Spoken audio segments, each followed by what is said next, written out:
Now on BBC One, It's About Time, presented by Dudley Moore. Right, start the clock, please. 30 seconds, studio.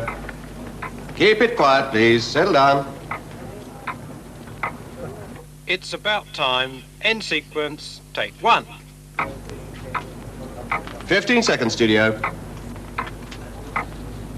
10, 9, 8, 7, 6, 5, 4, 3, 2.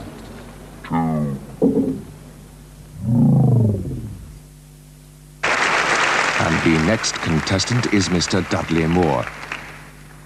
Mr. Moore, your general knowledge questions start now. How long is a piece of string? Pass. Which came first, the chicken or the egg? Pass. How many days make forever? Pass. What was happening before the beginning of time? Oh, this isn't fair. These questions don't make any sense. Correct. Correct? That's right, correct. Who are you? Augustine, Bishop Augustine of the Numidian city of Hippo. Look, hang on. Wait a minute. Look, first of all, I get a load of questions that don't make any sense. Correct. Then when I say they don't make any sense, that seems to be the right answer. Correct. And then you turn up from a place I've never even heard of, and almost all you can say is correct. Correct. Oh, I am sorry. Where did you say you came from? Hippo, Numidia. The past. I was made Bishop of Hippo in the Roman province of Numidia in the year of our Lord 396, a long time before your time. Wait a minute. Not Augustine. Saint Augustine? Well, yes, I will admit that a few centuries after I was dead, they did in fact make me a saint. And I have enjoyed it. Down all the centuries, I have found it most enjoyable, most enjoyable. What brought you here? Time. Time. Time. It was that last question that was put to you that drew me here, because I put the same question to myself, although in a slightly different manner. How? Well, I asked myself, what was God doing before he created heaven and earth? And what answer did you give yourself? Well, I came to the same conclusion as you did, that the question cannot properly be asked. Although it did occur to me that if God was doing anything, he was perhaps devising punishments for people who pry into mysteries. Oh, yes, there are a lot of questions which cannot be asked. Some are too vague, like the how long is a piece of string one. I mean, you must specify what particular piece of string. Right. Others, like the what was happening before the beginning of time one, contain their own implicit contradictions. I mean, the word before implies the passage of time. So the questioner is cheating. He is using the concept to frame a question about the one event in the universe to which it is inappropriate, namely the beginning of time. So you're quite right. The question is quite senseless. And that is the trouble with a lot of questions about time. Very few of them are answerable. That is why philosophers down all the centuries have always puzzled about the meaning of time. Well, everyone knows what time is. Oh, but do they? What about concepts like becoming, change, constancy, permanency, the past and the future, now and then, before and after? What about that, for example? What? The candle? The candle flame. It is obviously the same candle flame from one instant to the next, and yet it is constantly changing. Does that make it a different candle flame? I don't think you will find the concept of time as straightforward as you imagine. You're beginning to confuse me now. Good. In that case, you are beginning to understand. What is time? Time? Why don't you begin at the beginning?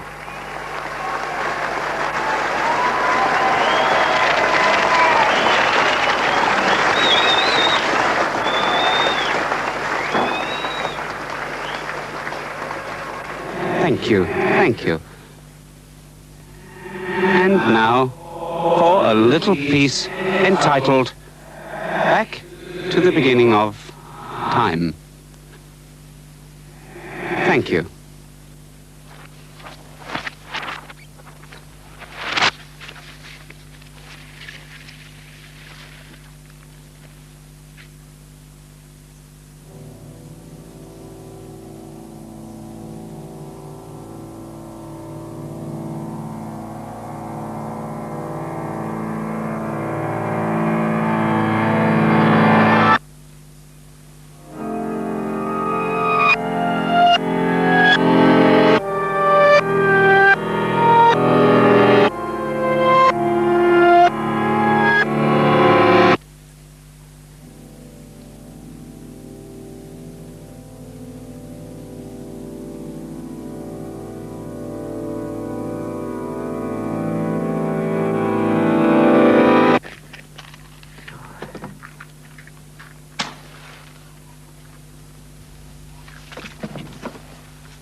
Oh, ready when you are. Sorry.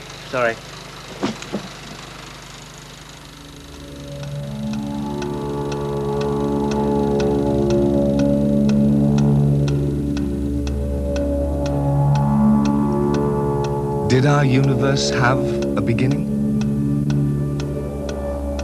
Could you leaf back through the pages of the cosmic history book and arrive at page 1? We may never know. Today's theoretical physics can really only hint at what we might find on the first page, indeed, the first few pages of the story of time.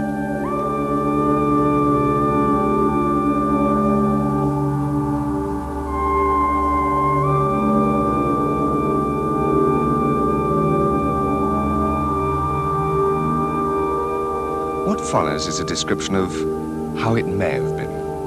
A description cosmologists have drawn up by pushing theory into the realms of imagination. That having been said, however, the first imaginable moment after the beginning of time may prove to be after only one 10 million millionth of the first second had passed. This unbelievable number, a 1 with 43 zeros in front of it, would then represent the shortest length of time that can exist in the universe. The temperature would have been a distinctly tropical 100 million degrees, and little is known of what might happen at such temperatures. It would have been an intensely, inconceivably violent moment. The very fabric of space itself may have been juddering, creating waves of gravity that will have set the universe ringing like a bell. Some cosmologists believe that during this period of twisting and buckling, exotic particles of matter would have been created straight out of empty space, damping down the turbulence in our expanding universe.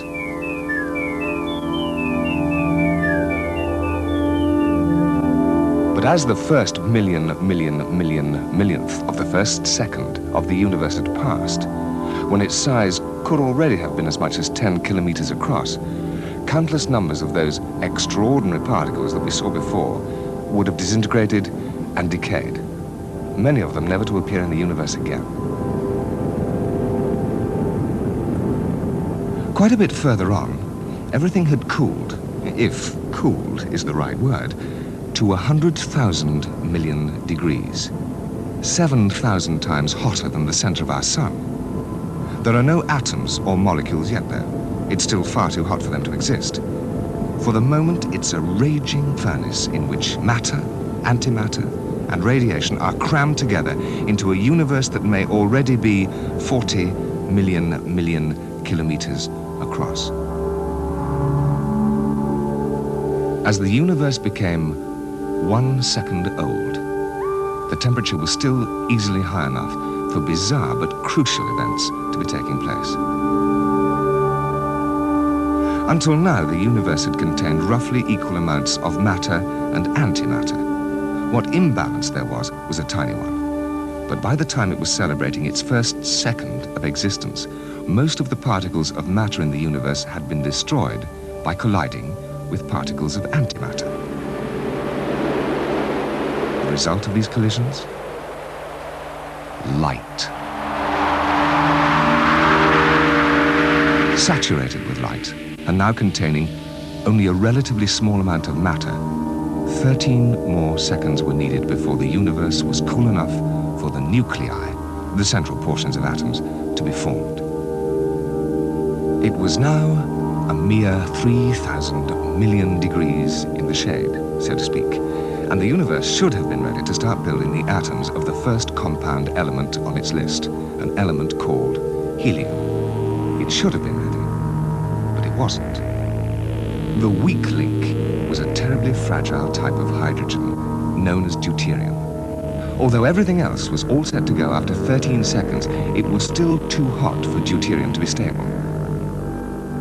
The universe had to drum its fingers and wait. Wait for another 3.5 minutes. At the age of 3 minutes and 46 seconds, it was ready to take its next big step. It was now cool enough for deuterium to be stable, and at last, nuclei of helium could be made. It was the penultimate step in the formation of normal matter. So far, it's taken slightly longer to describe what was happening than it actually took to happen. Our universe, at last able to create the odd helium nucleus, is just 4 minutes old. The final step took rather a lot longer. In fact, the universe had to wait fully 700,000 years until the temperature dropped sufficiently for the atomic nuclei to be paired up with their electrons. Then, for the first time, the universe was well and truly divided into recognizable atoms of matter and energy.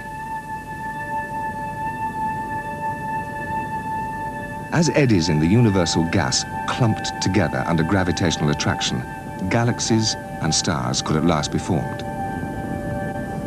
Today, the universe is about 15,000 million years old. Many millions of stars have long since had their day and have died away. And certainly in human terms, that makes the universe seem unimaginably old. But for our still expanding universe, the day is yet young, and time has only just begun. How long was that? What? How long was the film? Well, it seemed to go quite quickly, but there was a lot in it. I'd say about under 10 minutes, but not a lot under. In fact, the sequence that Dudley was watching lasted for 6 minutes and 21 seconds. The difficulty he faced was a common one, namely trying to judge two different sorts of time. Time past and time passing. May I speak to you for a minute? Go. You have 58 seconds. Well, in glancing at your books, I noticed that in the columns marked... You have 48 seconds left. Hurry, hurry. Oh, I glanced at your books, I noticed in the... 28 seconds. You're running out of time. Mr. Bialystok, I cannot function under these conditions. Who could? But wait a moment. Was that really a minute? Or did Mr. Bialystok cheat? May I speak to you for a minute? Go. You have 58 seconds. Well, in glancing at your books, I noticed that in the columns marked... You have 48 seconds left. Hurry, hurry. Oh, I glanced at your books, I noticed in the... 28 seconds. You're running out of time. By the time the accountant had given up his race against time, believing the minute to be over, only 15 seconds of real time had passed. No wonder it all proved too much for him. You see, estimating time as it passes relates to the way in which we direct our attention, and it can vary enormously depending on whether we're busy or bored. On the other hand, an estimate of time that has passed depends on how we classify or pigeonhole what we were experiencing. For example, this is a list of the sequences included in this program so far. It tells us what we've seen in the order that we've seen them. We know that the film describing the early universe was 6 minutes and 21 seconds long. But how long were the other sequences? And how much do they add up to? Was that more or less than you'd expected?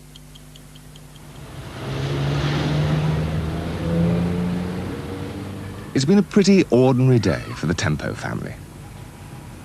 Mrs. Tempo has had the traditional hard day at work, being nice to the boss, being less nice to the people under her. Her son has had an equally traditional day studying at school. He was studiously bored and spent a lot of time gazing into space and doodling jet aircraft in his notebook. And it seems to Mr. Tempo, who's been at home all day doing the housework, that most of his time was spent waiting for the water to boil.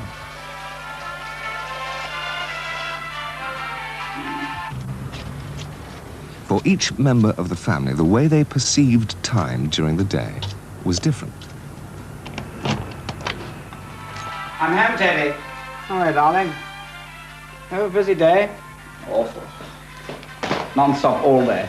For the busy Mrs. Tempo, the day has sped by, filled with a wide range of attention-demanding activities, and yet, despite the fact that her time passed quickly, when she came to look back on the day, having to pigeonhole such a wide variety of activities makes it seem long. I can't believe it's only Wednesday. It felt like a year since the weekend. Oh, darling. Cheers, Patsy. Oh, hello, Patrick. What sort of day did you have then? That's all right. Same old stuff. He'd had a boring day. He daydreamed a lot, doodled quite a bit, and listened hardly at all. Time, at the time, had seemed to pass very slowly, and yet, because his school routine can easily be pigeonholed, when he looks back on his day, it seems short, and the weekend not far away. So it'll soon be the weekend. Any tea? I'm afraid not. A watched kettle never boils. Of course, the old adage about a watched kettle never boiling is untrue. It's an illusion that results when we wait for time to pass. What happens is that while we are waiting, our attention focuses on smaller and smaller intervals of time. The illusion of lengthening time that this produces can often happen when watching the second hand of a clock. The closer one looks, the slower the hand seems to move. Because waiting for time to pass, timing time, in other words, appears to slow it down. So it looks as if these variations in our awareness of time depend on how we're thinking. Thinking about passing time, past time, or time. But what happens to time when we're not thinking? When consciousness has been taken away?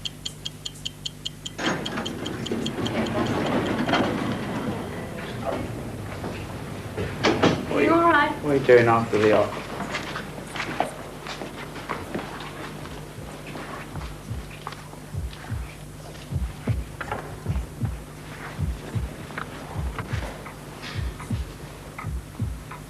Now then, Mr. Moore, all you'll feel is a tiny pinprick. Now just start counting to 10. 1, 2, 3. Deeper than the deepest sleep, anesthesia literally chops hours out of our lives. As far as we're concerned, one moment it's 10 to 10 in the morning, and the next it's 10 past 3 in the afternoon. Half a day in which time ceased to exist, simply because we were unconscious. What it boils down to is that time is thinking, is consciousness.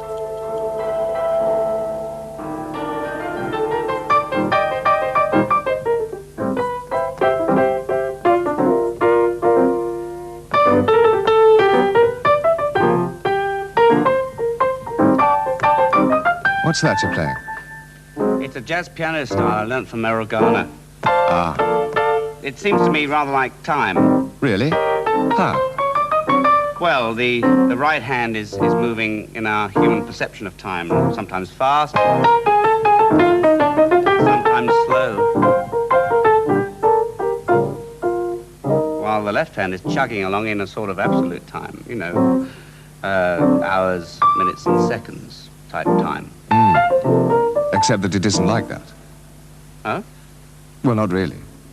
You see, it's the idea of absolute time that's misleading. Well, what is this measuring? If not identical intervals of time. After all, a second is a second is a second. Unfortunately, it's not that easy. For centuries, a second was defined in terms of the Earth's rotation. But now it's known that the Earth doesn't keep good time. Why? Because its rate of spin varies. Huh? Oh, it's not a big effect. It only amounts to a few microseconds a year. But when you look back to prehistoric times, the result of this variation was a day that was only 21 hours long. Okay, so the Earth isn't very punctual, but what about atomic clocks? I mean, they measure absolute time, don't they? Well, it's certainly true that they're accurate, incredibly accurate, losing or gaining only 1 second in as much as 300,000 years. That's useful. Very. But even these clocks don't measure absolute time. Why not? Well, because there's no such thing. Or, to put it more accurately, the concept doesn't mean anything. This is Isaac Newton. He believed in the existence of absolute time. He imagined it to be, as he put it, flowing steadily without relation to anything else. He believed in absolute space, too. On both counts, he was wrong. He was? Why? Well, because although most of his theories were drawn from observations of the everyday world, his notions of space and time were drawn from no more than religious conviction and what he held to be common sense. That's bad. I'm afraid so. He wouldn't see that the notion of absolute time is misleading. Why? Well, Go on. Well, it's all very... Did you ever meet Albert Einstein? Albert Einstein? No. Meet Albert Einstein. Hello, I'm Dudley Moore. Albert Einstein. It's about time. Excuse me? I'm trying to find out about time. Ah. You see, but what I thought I knew to be true turns out to be false, and now I don't really know where I am. Shall we? Yes, of course. Let us, for the moment, lay aside our assumptions about knowledge and common sense. Right. In this instance, imagination is more important than knowledge. Right. Let us imagine how our universe would be if we were to reject Newton's ideas of God's absolute time and absolute space. Instead, consider what happens if we assume that the speed of light is constant whenever you measure it. Light? What's so special about light? Special? It is the most special of anything. You can't speed light up or slow it down or change it. Whenever you measure it, its speed is always the same. I don't quite see. But you see, if this were not the case, then all sorts of things could happen. A beam of light could catch another beam of light. Well, then could you imagine how mixed up our world would be? Yeah. But what does this have to do with time? Well, you see, a mix-up like this cannot happen. God is sophisticated, but not malicious. Now, if the speed of light is constant, then in order to make sense of everything, other aspects of our universe must be allowed to vary. Such as time? Space and time. But let's stick to time for the moment. In 1905, when I published my paper outlining these principles of the constancy of the speed of light and relativity, it was found that one could prove that a clock that's traveling towards or away from an observer runs slower than a clock that he believes to be stationary. Mind you, the amount of slowing that occurs only becomes really noticeable when the speed of the moving clock is near to the speed of light. Well, how do you check your theory? I mean, surely nothing travels fast enough to produce this effect. It's happening all the time. Well, how... Albert? 10 kilometers or so above us, nature's own moving clocks are being created by the collisions between high-energy particles coming in from deep space and atoms in the atmosphere. These clocks are, in fact, very short-lived, high-speed particles called mesons. Muons for short. After only 2 microseconds spent traveling at almost the speed of light, they break up into other particles. There would seem to be little point, therefore, in setting out a muon counter at sea level in the hope of catching a few. And yet, that's precisely what 2 physicists in America did. After measuring the number of muons entering their equipment at the summit of Mount Washington, 2,000 meters up, they dismantled their whole laboratory and took it down to sea level. What they found was that many of the muons survived this extra distance because time, when seen from the point of view of the high-speed muon, passes 9 times more slowly than it does for you or me on Earth. 2 microseconds of muon time is 18 microseconds in Earth time, and that's easily long enough for them to reach the sea level laboratory before expiring.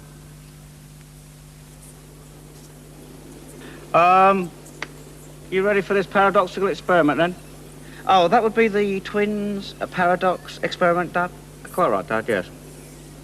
Yeah. Well, the trouble is, I don't know why have they chosen us for it. Because we're twins, you twit. You know what happens, don't you? No. Fine. One of us goes zipping off into space at practically the speed of light, while the other one remains here on Earth. Now, when I get back, I beg yours, when whoever gets back, they discover some amazing effects. Oh, it's nice.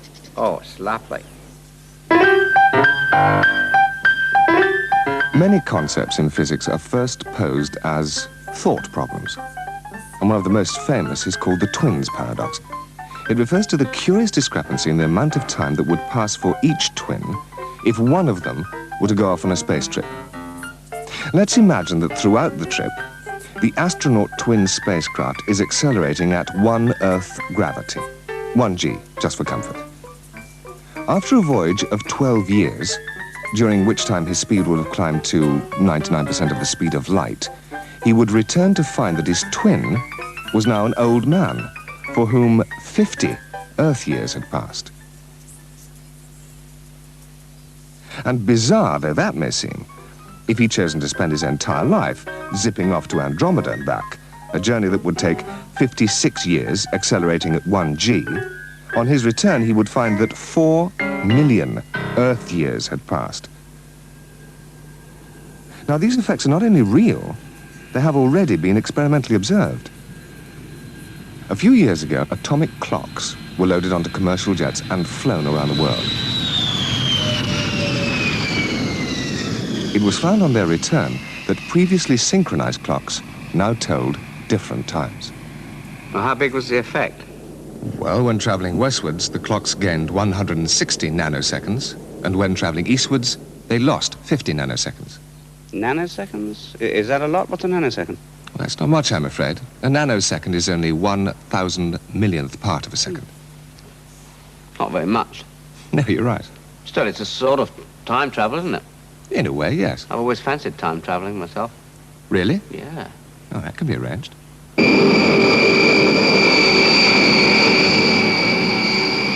Come, Mr. Moore. We can't have you lying round here, or we'll never get you to New York for 10 o'clock. It's 11 o'clock already. Now, we're not trying to be difficult, are we, sir?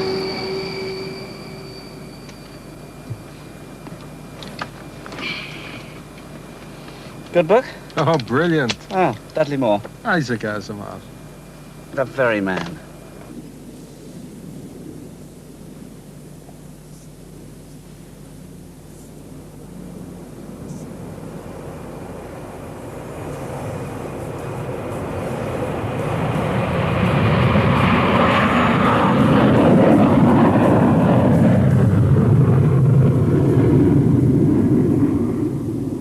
I'm still rather confused. Here we are, travelling on Concorde. Now, are we travelling forwards in time or backwards in time? Both, actually. In first place, there's a relativistic effect, which sends us forward in time, just a very small amount, a few nanoseconds, because we're traveling faster than we would be if we were in a ship, and certainly faster than if we were standing still. We're only going at about a millionth the speed of light, but that's enough. Menus, gentlemen. Oh, lunch. No, it's breakfast, actually. That's the other side of the coin. The relativistic effect is virtually nothing. It's insignificant. But the subjective change is quite large. We left at 11:15. We'll arrive better than an hour before that by the clock, because this plane is taking 3.5 hours to cover the distance that the Earth would have to cover in 5 hours of turning. Right. So you see. But what about really travelling backwards in time? I mean, as they do in the books. Fiction, dear boy, fiction. There we run into trouble with cause and effect. Let me show you. Cause, loosening of the grip. Effect, the false. Or, to put it another way, before, after. Now let's see where that leads us if we take a more complicated example. Imagine that I've gone back in time to Russia in 1918 to find my father, and because I'm a callous sort of youth, I decide to shoot him. Well then, he crumples up and dies. But then, once he's dead, I can't possibly have been born, so I couldn't have built a time machine to go back to Russia in 1918 and find my father, which means he's alive. But if he's not dead, then I was indeed born. I could build my time machine, go back to Russia in 1918 and come... Well, you see what happens. Yeah, yeah. So, traveling backwards in time is really impossible. But what about traveling in the future? I wouldn't think the same things would apply, would they? No, we know from time dilatation and the twin paradox that travel into the future is possible. But then supposing you want to come back again. You've gone 1 week into the future and you don't fancy what you saw. And you feel that if you come back, you'll change things, and it won't happen. That would mean that what you saw was one of an infinite number of futures, which you can cause not to happen. Right. On the other hand, supposing it turns out that you come back, but no matter what you do, the future is as you've seen it, in which case things are determined. We live in a determinate universe, and it's not a matter of choice for us to decide whether we're going to go into the future or not. I wonder which it is. I mean, I feel like I'm free to do things. Go to the theatre or not, have a cup of tea or not. Anyway, I've just proved it. Really? What have you proved? Well, I didn't have to stop the film here, did I? Didn't you? No. All right. Have a look at the next frame of film. Oh, there isn't any more. That's right. Oh, that's mad. I stopped the film purely haphazardly, and just by chance it happens to be the last frame in the sequence. Maybe it wasn't chance. That's weird. Go on a bit. Let's see if we can come to a few conclusions about whether or not the future is determined. What's coming up next? Well, of course, the first thing we have to do is draw a Minkowski diagram. A Minkowski diagram, yes, of course. How silly of me. First, let's draw a grid of the 3 dimensions of space. Up and down, left and right, and forward and back. Okay, stop there. Now, our 3 dimensions are caught at a point in time, namely our single frame of film. Okay. Now, if you would, move the film on a couple of frames, and to simplify things, we'll take away the dimensions of depth and up and down. Okay, hold it there for a moment. Right. What we're left with is a single dimension of space frozen on our stationary frame of film. Now, let's draw onto this single frame of film a direction of time from bottom to top, and a point which lives its life entirely confined to this one dimension. It only ever moves to the left or right, in other words. Now, if you start the machine, joining up the frames of film, the instants of time, then you can see what our twinkling point is up to. Mathematicians call the track it's leaving, as it weaves back and forth, a world line, tracing out our point's life history, so to speak. Its birth, where it went in space, and when it died. This way of looking at events is extremely useful to mathematicians, who usually draw the diagram something like this. The vertical line is still the direction of time. The horizontal line, still space. These radiating lines represent the tracks of the fastest things in the universe, namely light beams, and so they're called light lines. Their crossing point is the present, the now. It looks like an hourglass. Yes, there are some strong similarities. Ahead of the now is a region called the absolute future, like the sand in the hourglass that's yet to fall. Behind the now is a region called the absolute past, equivalent to the sand that's already fallen. To either side, there is a region of space and time about which, for the moment, nothing at all can be known, called the absolute elsewhere. The absolute elsewhere? Yes. Totally inaccessible to anyone experiencing a now, since not even light can reach them from out there until sometime in their future, further along their world line, in other words. What about free will, though? Now, you'll see. All in good time. Go on a bit more. Let's make this your world line from birth to some time in your future. According to Einstein and others, time simply is. It doesn't flow. You're the one that experiences the motion through time. It's moving. Well, that's right. It's your now. Your consciousness of the present moving along your world line, discovering new aspects of your life as you come upon them. Some people believe that the bit of your world line that extends into the future is already there, and that things don't happen to you, you happen to them, simply stumbling into them in the dark, so to speak. But that seems to imply that I'm not free to choose my own fate. That's right, it does. Of course, many people disagree with this view of our lives. Some people think that there's an almost infinite variety of futures available to us at each now, and that we're free to choose any one of them. But in fact, since there's no way of proving which view is the right one, and so long as we believe ourselves to be free, what difference does it make? And the only thing we can't change is how quickly we reach the end of our world lines. I don't like the sound of that. Can't I stop it? No. Slow it down a bit? Sorry. Stupid machine. Now. Now. What does that word, now, really mean? You might say that it describes the gap between the future and the past. And yet those Minkowski diagrams imply that the now is infinitely short. If it is, then time must be continuous. But what if time were discontinuous? What if there were particles of time, like the grains of sand in this hourglass, each of which couldn't be split up any further? If that were the case, then each particle would represent the smallest moment possible. Now, in other words. Some theoretical physicists think that's the way time is. Dr. David Finkelstein.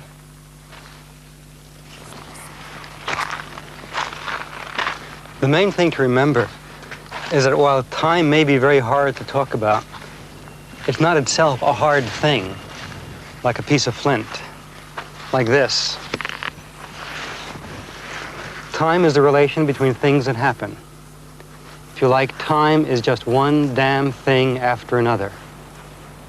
As soon as we learned that electricity came in bits and energy came in bits, we began wondering whether time did too, and space.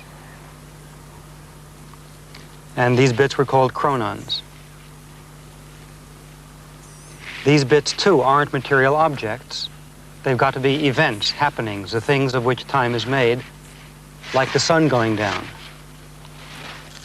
The question of whether they exist is a question of whether the things that go on in the world are a steady stream that can be cut anywhere we like, or whether, in a sense, God too has an hourglass with grains of sand in it that fall one by one. I don't think most people realize how far physics is from a theory of the world. I think people trust physicists too much. There has never been a theory of the world. Newton didn't have one. He had at best a doctrine. Find the forces was his doctrine, and you'll understand everything. Today we have a doctrine of elementary particles. The characteristic time for elementary particles is around 10 to the minus 23 seconds. This is roughly the time it takes light to cross a particle at rest.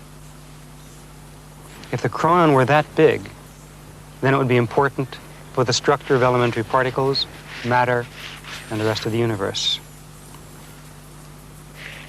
I'm hoping that that's about where the answer is, and that the bewildering variety of particles we've been discovering recently is just a reflection of the different ways in which elementary processes weave together.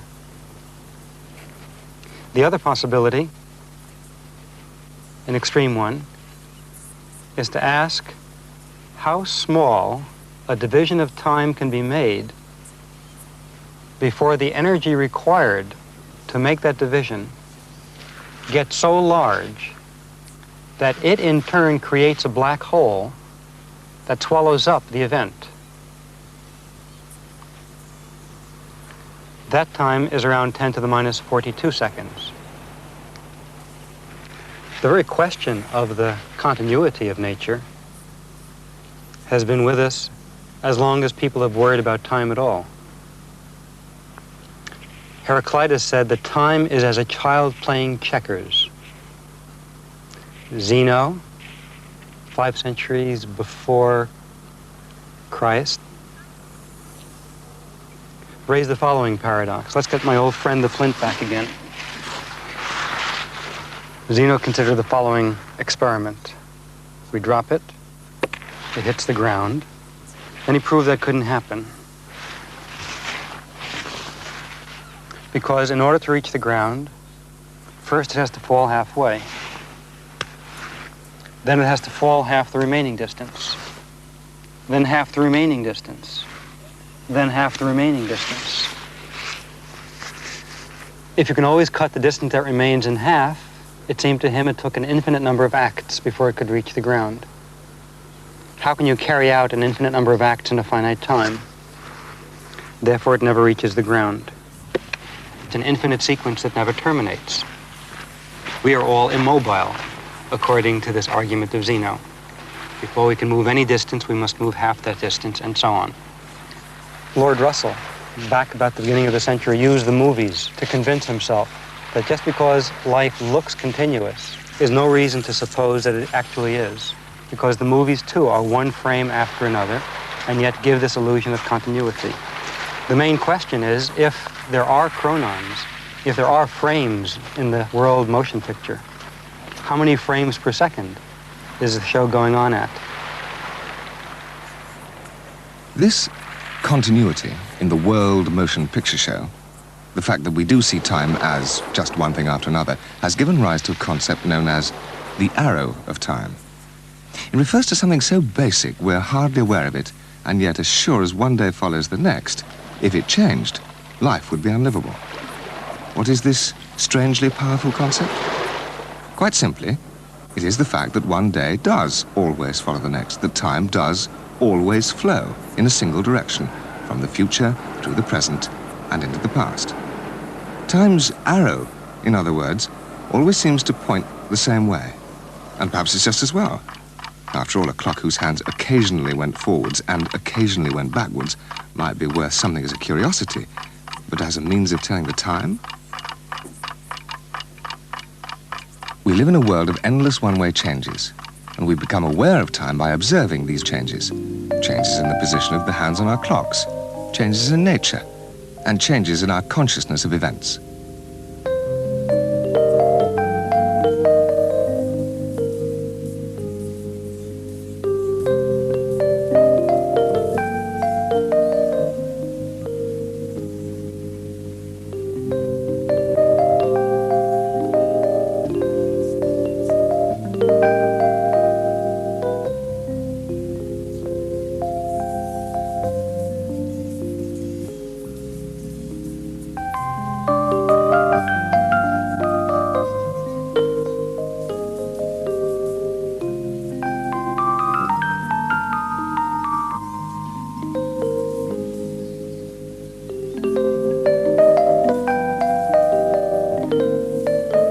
It seems obvious to say that our awareness of time is not an every now and then sort of experience, that sometimes runs forwards and sometimes runs backwards.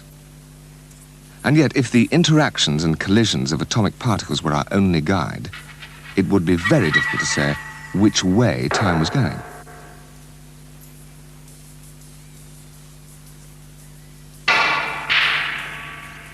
Imagine that these billiard balls are atomic particles. Now, some of these sequences have been reversed. Can you tell which?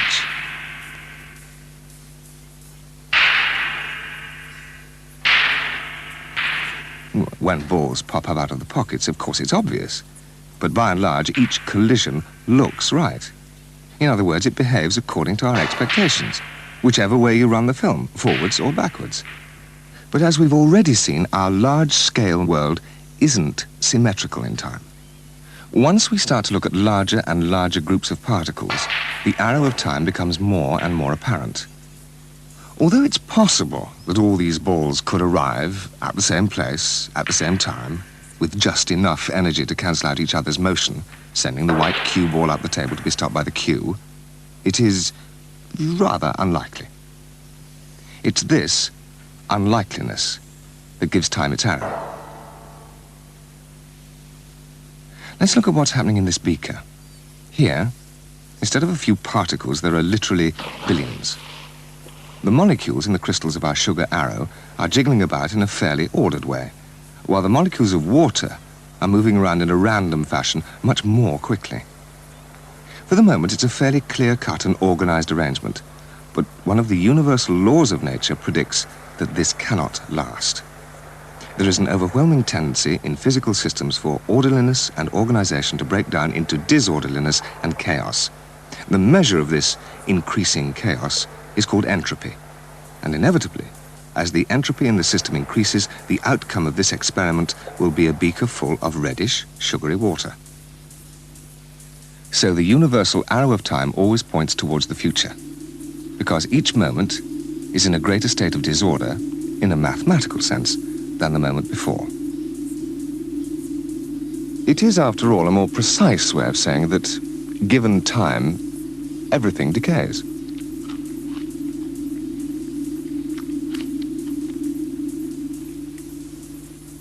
So, we observe the universe to be expanding, entropy to be increasing, and time marching endlessly into what we call the future. Yes. Why? Well, if everything was reversed in our universe, we wouldn't really notice the difference, would we? I mean, if everything obeyed the rules and everything went in the opposite direction, I mean, if all waterfalls flowed upwards and if all planes flew backwards and if all food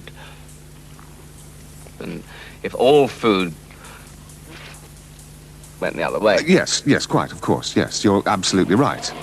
So long as everything obeyed the rules, we'd never know the difference. After all, a time-reversed human being would have a time-reversed brain, capable of remembering the future and predicting the past. And despite the fact that to us everything would look distinctly strange, the time-reversed inhabitants of that world would find nothing particularly odd about their lives. There wouldn't even be anything strange about the contents of a beaker, like this, arranging themselves into clear water and a red sugar arrow. I don't quite see. Well, remember, the arrow of time is really no more than a measure of probability. What's happening in this beaker is certainly improbable, but not impossible. If you waited long enough, the motion of the molecules in the beaker could reassemble our sugar arrow. But you'd have to wait a very long time. All right. Well, in our universe, for instance, how long would it take for the chance movement of the molecules in this beaker to reassemble the sugar arrow, which is in here somewhere? Well, back at the turn of the century, a French mathematician called Henri Poincaré suggested that provided you sealed it off from the outside world, you could calculate what's called the recurrence time of any event. In this case, it would be about 10 to the power of the number of atoms in the beaker, which, let's say, is 10 to the 25. Oh. That's 10 to the 10 to the 25 seconds. That's right.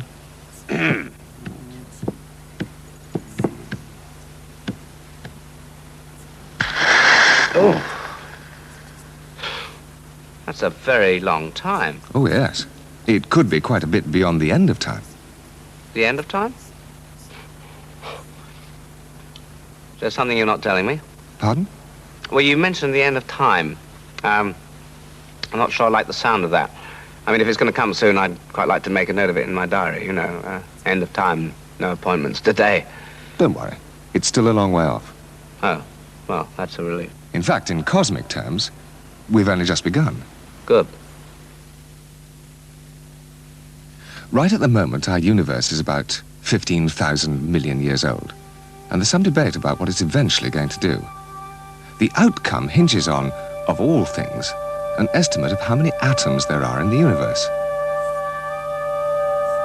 If there are enough to exceed what is called the critical density, then the gravitational attraction they have for each other will continue to slow the expansion down until about 50,000 million years from now, it will stop, like a ball that's motionless at the top of its curve.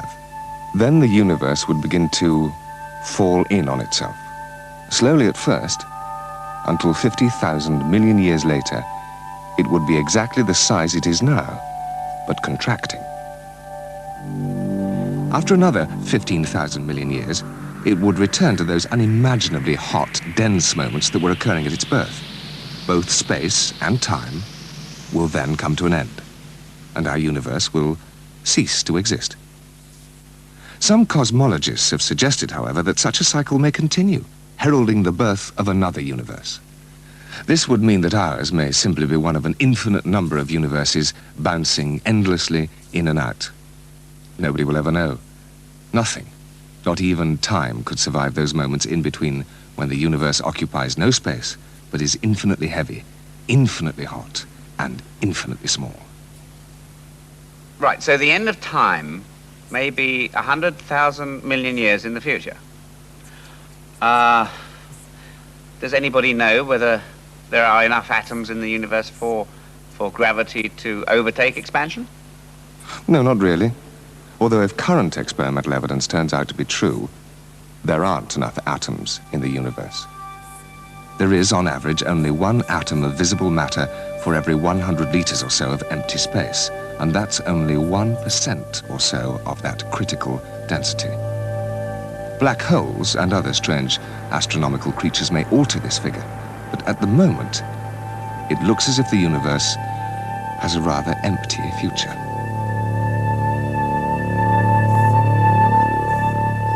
In 5,000 million years, our own sun will have expanded to engulf the inner planets, including the Earth.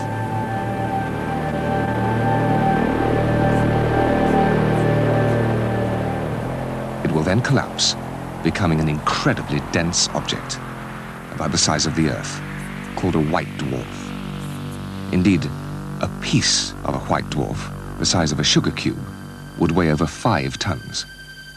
After another few million years, it will have cooled to no more than an icy lump moving silently through empty space. One by one, although new ones will be created from time to time out of the galactic dust, the stars in the heavens will begin to go out. Some will blow themselves apart as supernovae. Some will collapse into black holes. And many, like our sun, will simply dim and cool. As the expansion continues, the fading galaxies will gradually disperse and become invisible. And even the few giant black holes that are left may eventually disappear through a process akin to evaporation. There may be occasional flurries of activity as neutron stars or black holes collide, lighting up the darkness in remote corners of the universe. But basically, that will be that. All that will be left of the universe will be black, empty space. With nothing left to happen, no events left to occur, the concept of time will cease to have any meaning. We will have arrived at the end of time.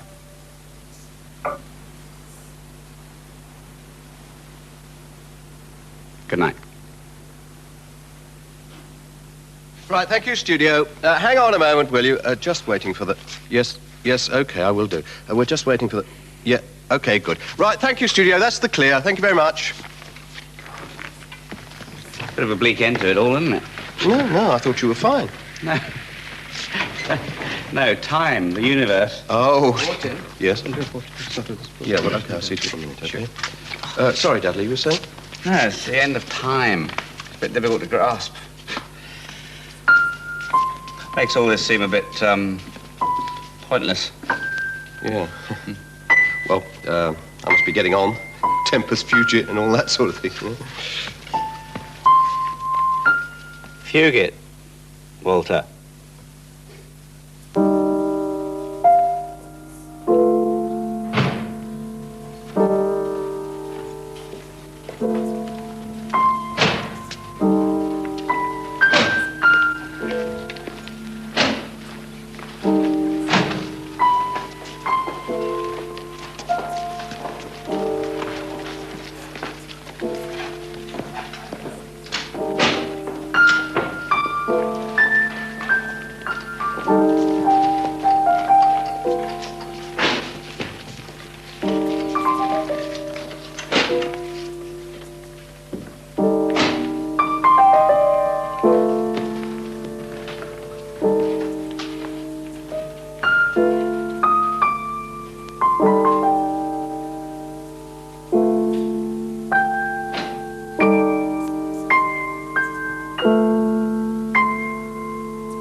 about time. How did you get on? Well, I'm still confused. But at least I know why I'm confused. It's because time is confusing. Seems to be much more than what clocks measure. Seems to be an idea more than a thing, and yet we experience its passing all the time. All the time. As something very real. Oh, yes, very real. I think I've got an unaskable question for you. Prying into mysteries? Yeah, well, let me ask it anyway. Yes. What is time? Yes. Well? I once asked myself that, long ago. But I found that every answer I came up with, I discovered that I could disprove it. No, there was one exception. One answer I thought was accurate and honest. What was that? If I am not asked what time is, I know. But if I am asked to explain it, I know I don't know.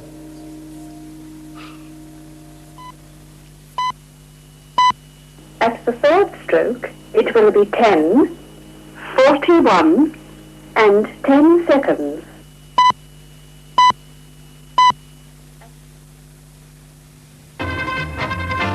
On BBC One tomorrow night, sport.